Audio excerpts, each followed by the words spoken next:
मंत्रिमंडळाचा विस्तार करण्याचे सगळे अधिकार आम्ही आदरणीय एकनाथ शिंदे साहेबांना आमच्या पक्षाकडनं दिलेले आहे आणि ज्यावेळेस तिघं नेते एकत्र बसतील त्यावेळेस आपल्याला निश्चितपणाने माहिती होईल की शपथविधी हा 100% होणार आहे. पण शेवटी 3 पक्ष असल्यामुळे थोडा वेळ लागतोय, पण निश्चितपणाने विस्तार लवकरात लवकर होईल. त्याला किती खाते मिळतील याचा सुद्धा आम्हाला काहीच माहीत नाही. याचा अर्थ असा आहे की आम्ही सगळे अधिकार एकनाथ शिंदे साहेबांना दिलेले आहे की त्यांनी पक्षाच्या बाबतीमध्ये किती मंत्रिपदं घ्यावी, कोणती खाती घ्यावी, हा सगळा अधिकार मुख्य नेते एकनाथ शिंदे साहेबांना आम्ही दिलेले आहे. त्यामुळे आपण बघत असाल की आमच्या कुठल्याही मंत्र्याकडनं असं स्टेटमेंट नाही की आम्हाला एवढे मंत्रिपदं मिळतील की आम्हाला एक खातं मिळेल.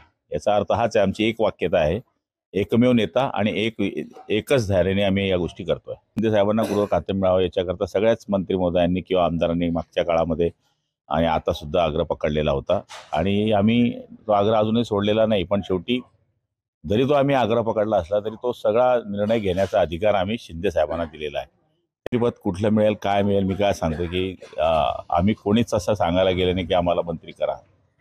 याचं कारण नेता हा आमच्या दूरदृष्टीचा आहे, त्यांना सगळ्या गोष्टी कळतात. त्यामुळे तेच विचारधारेमध्ये असल्यामुळे आपण त्यांना पुन्हा जाऊन त्यांना त्रास देणं किंवा विनाकारण त्यांना डिस्टर्ब करणं असं मला किंवा आमच्या आमदारांना आवडत नाही. म्हणून त्यांना आम्ही सांगितले की निवांत तुम्ही हा निर्णय घ्या, जेही जबाबदारी तुम्ही आमच्यावर टाकाल ती जबाबदारी आम्ही 100% पार पाडू.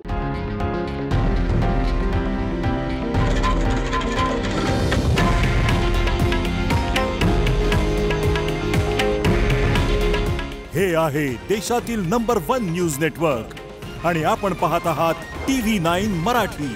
काळजी तुमची, हित महाराष्ट्राचं.